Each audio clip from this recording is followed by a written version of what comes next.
mpamvu ituma papa kwanga. Papa arakwanga ku buryo nanje bintera ubwoba.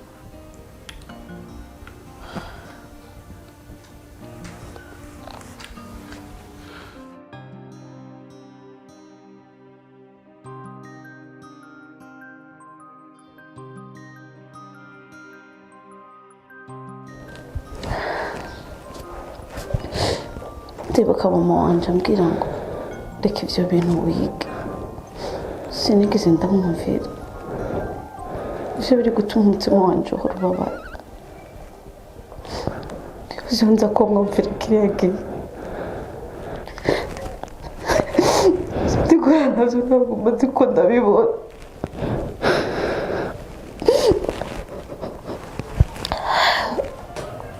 Ariko mwana wanje byose bizohera. Nicho sigira nakagira nihetse.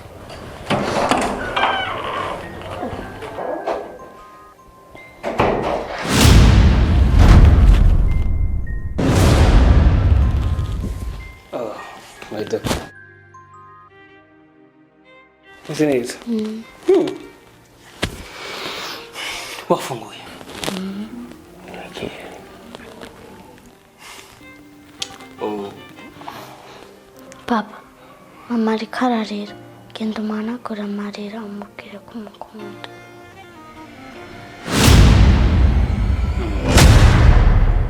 Sawa mwana wanje. Ngiye guhanagura amarira ku matama mama wawe. Maze ndamubwire ko ndamukunda cyane. Kugira ahagarike kurira.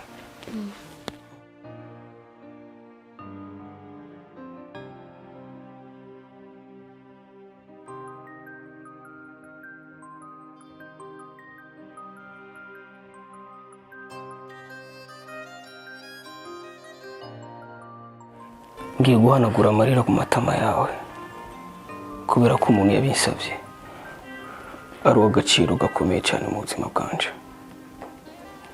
ariko ukagira ikintu ukora kimwereka ko uri kurababazwa. Ivyo ndaza kubiguhanira inshuro indwi. Ikibaho cyose uze kwereka ko wishimye, ubwo mutwenga umwereka neza ko ibintu byose bimeze neza, sivyo?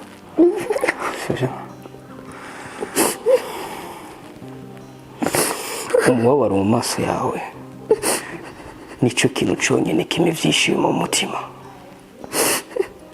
Uzokwama mu buribwe mako umunsi uzokwicuza impamvu wabaye umugore wanje.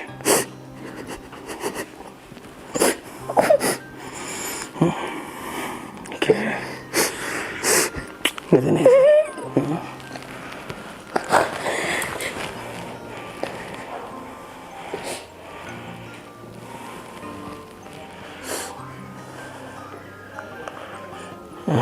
Peter, ingoma wanje.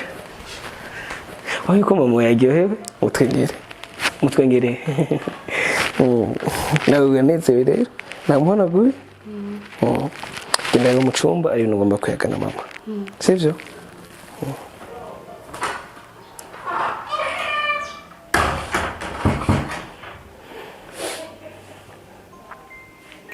Wezo ndakubwira ikintu kimwe umugore wawe. Kandi ico kintu kizirikane. Ndakwanga.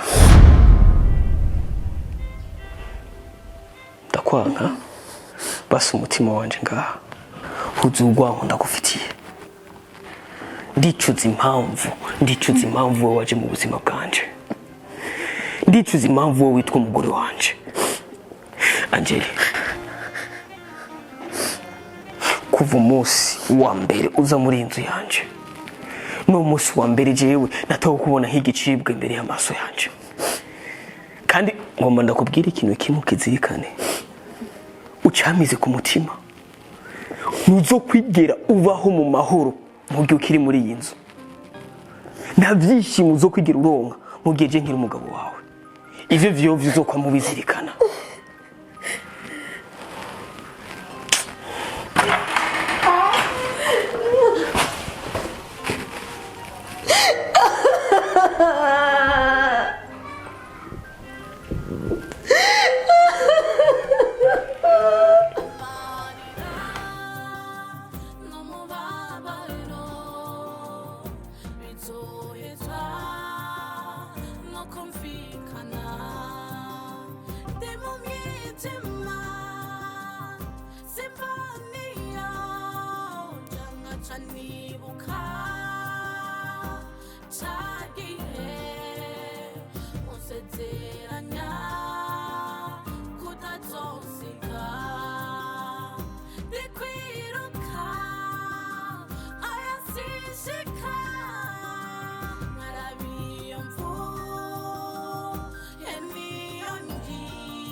bikananira kubivamo.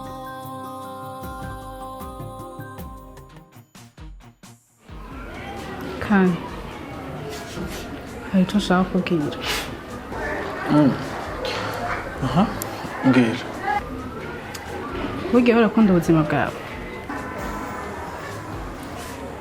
Nimba ukunda ubuzima bwawe uri kuwikiye cyerekezo. Abakobwa uri kurondera ubuzima bwabo uribaza ko bishobora kugira ingaruka mbi.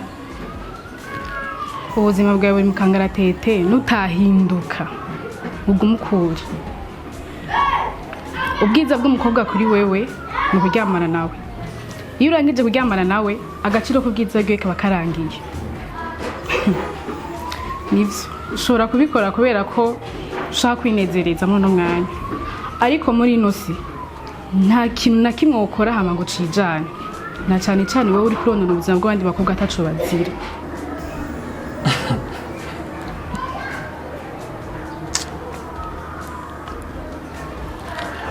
Wa mwana we hari icyo utaramenya. Ushobora kuba uri mushiki wanje ariko utanzi neza. Nivyo aho hambere jewe sinari bwitore canke ngo nitahure, ariko uyu munsi narisobanukiwe. Ubu nzi ico ndi. Natahuye neza ko atakindi kintu Imana yandemeye atari kubabaza imitima y'abakobwa. Umenye neza ko jewe umukobwa ndamufata nk'itabi. Nshobora kunwa nzi neza ko takamaro rifitiye mu buzima bwanje. Kujya kunta itabi turikunda kandi tuzi neza ko atakeza kanyo. Kuri jewe ni nakabakobwa ndabakunda kandi nzi neza ko atakeza kabo. Nta mukobwa n'umwe nzigera mbabarira, kandi wumve neza ko nta n'umukobwa n'umwe nzigera ngirira impuhwe. Abakobwa bose nzobafata nk'amazi. Ndabanwe hama ndabahimbye ndabacire. Nzobabona nk'ishugwe ryiza ariko rita agaciro ryihuse. Reka ndakubwira ikintu kimwe Brenda. Uyu munsi ushobora kubona nkunzwe, buri muntu wese anyirukira, ariko wumve neza ko hari igihe nigeze kubamo nama ata muntu n'umwe anyereko ntafise urukundo muri bo. Niyo mpamvu ndakubwira ngo nta mukobwa n'umwe niteguriye kugirira impuhwe. Rero ndeka abakobwa bose ndabereka icyo umubabaro usobanuye kuri ino si yacu. Kandi sinarenze kuri umugome bigezeho iyo hose. Ibaze nk'ubu hari undi muhungu ameze nkawe agashaka kubaza umutima wa mushika wowe byo kuryohera. Uzi yuko no mugenza Brenda. Uyu ntoca ndamwica. Yubahuza agakora ikosa nk'iryo ndiko ndakora akarikora kuri mushiki wanje. Niho ntoca ndamwereka jewe icundi neza.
ibintu tuzamubwiza ryari kweli. Ese bazi ko ibintu bitazigera bimenyekana. Ndakwinginze mbabarire ndeke kubabaza mukuru wacu. Mbabarira ndakwinginze. Geza kumfatirana kwa navisi yonja ndakwinginze ngirira imbabazi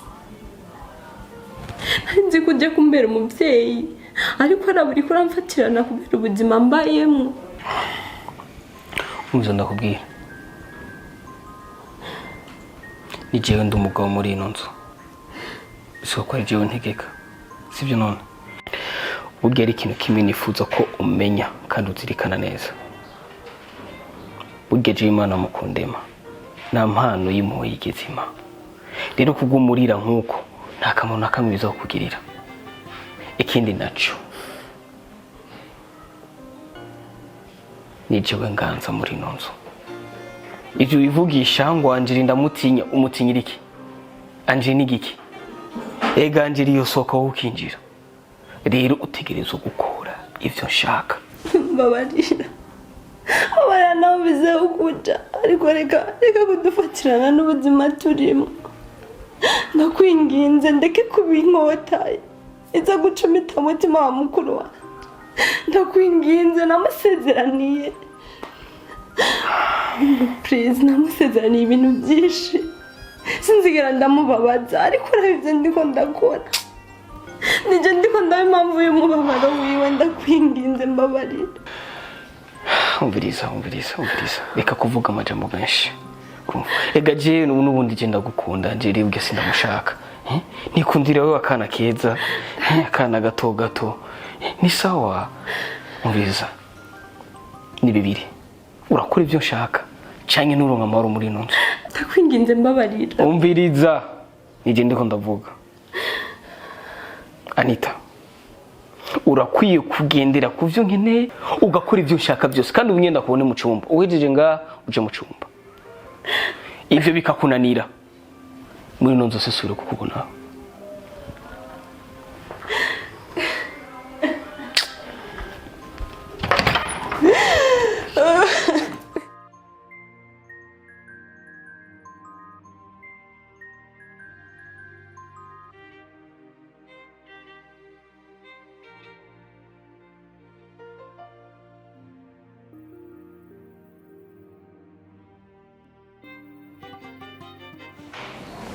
Darling, ça va? Meze neza? Babe, wampebye kandi si byiza from je nagukumbuye. Yeah, we numumbura none. Je ndababaye we kuko utakumbura je ndagukumbura wayo. Okay, saka tujye kubonana basi. Babe, oh yeah, sibyo nabyo shaka. Oh yeah. Ndavyanse. Chana kwa disoni. Oh yeah, baby, keeps. Love you too. Babe, sure. Yeah. Oh yeah. Okay. I miss you. Okay, babe, sawa. Bon. Uze kuza nyine ku mugoroba tu. 18h uko. Okay. Bisous. Mwah. I love you so much. Babe, sorry, ndaguhamagara. Karibu. Mbonye biratunga mbere y'umuryango. Sha. Ninzi musaza wawe ngo ariko aranca inyuma. Urinde? Okay. Banyita Dania.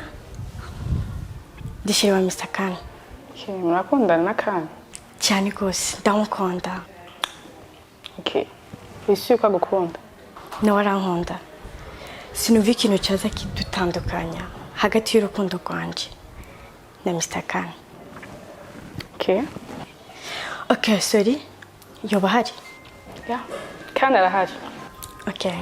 Nimba tutaba tubagoye mwadufasha mukamuduhamagarira. Murindire gato.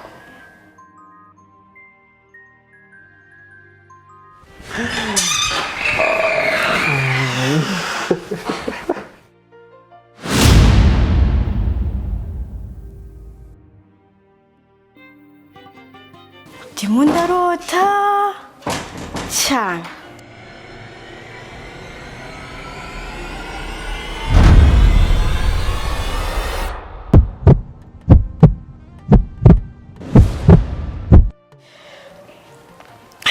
Be, ibi ni biki? Ndi kurebesha amaso yanjye abiri.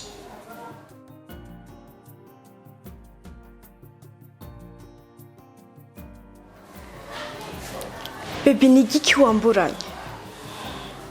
Ni iki ntakoze ku bwawe? Akazi naraheba kugira simbura umwanya wawe, byibura bikunde nigarurire umutima wawe. Impembo mpaye niyi yo kunsumbisha umukobwa asa nk'uwiko. Baby, ni iki ntakoze ku bwawe? Ngira ibi nivyo wari umpamagariye kugira ndabeshe amaso yanjye. Baravuze ko abahungu mudashima koko, ndabibonye. Kandi urambabaje. Igikomere unteye uteye umutima wanje. Sinogusengera ku Mana ngo kize kikugarukire. Oya. Aribwo kuko urukundo nagukunda rwinshi. Kandi sinumva impembo noguha kuko wantakarije byinshi. Iyi niyo surprise wari wateguriye umukunzi wawe. Mana, fata umutima wanje kuko ubwanje ndumva naniwe no kwihangana. Ariko icyo no kubwira cyoco, umutima w'umuhemu wamana intimba n'akabonge, ariko umutima w'uwahemukiweho wamana amahoro menshi, ukamana amahoro atagabanije na gatoya. Okay, muno mwanya nta kindi nokora, kwifata vyanse. Sindi mukrire kuko nta kamaro ko kugaragariza amosozi yanje umuhemu nkawe.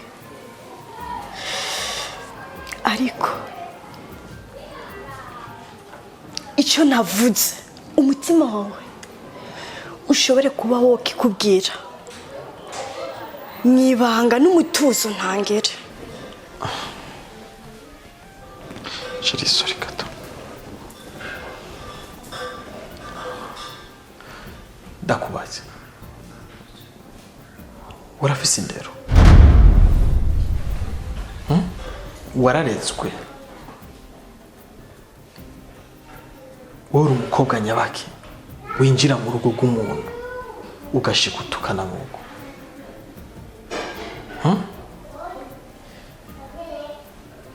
Nyishura. Ndakubaze, n'ibyari jewe kandi nkundana n'umukobwa nka wewe, umukobwa adafise indero, umukobwa yakuze umenga kurira mu yarara, wowe narigeze ndagukunda jewe? What? Wewe narigeze ndagukunda jewe? Oh my God. Hari n'ibintu biba bikantangaza, ariko byo bivuye kugira ngo jewe ninjire mu rukundo nawe. Raba ukuntu usa, raba ukuntu umeze. Bije gutakora rero nani ndero ufise, hama ngo je twoja mu rukundo nawe? Ni ryari, ni hehe, byagenze gute? Ushobora kubura ni maraya uba wanayovye ahubwo naho ugiye. What? Sindi kwiyumvisha n'umuntu yaguhaye karibu yo kwinjira muri uru rupango. Ubwo ni wayovye wo hano warugeye? Sa? Umva ndakubwire wa mukobwa,